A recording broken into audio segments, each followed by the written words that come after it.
যা তো মনে হচ্ছে কিছু থবে না নেই পারবান কি তার নেই বসর ঠেকানোর কোনো কায়দাই নেই।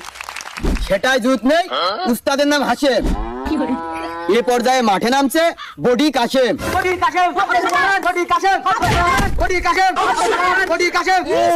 খেলার আগে ছাপকে বসে আছে আঘাত পেয়েছে।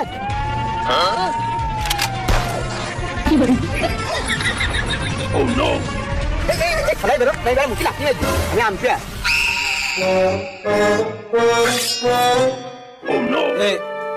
আম্পিয়া সাহেব ওর মাথা এটা কি লোহা লক্কর কেন? এই যুদ্ধের মধ্যে লোহা লক্কর কেন চলবে? থাকছে মানব চালিত যন্ত্র। ওর বের করো। এই রে নিয়ম বিরোধী কাজ করে ফেলে দিচ্ছে আমার প্রধান হাতিয়ার। এর জন্য আমি কি বাদ পড়ি?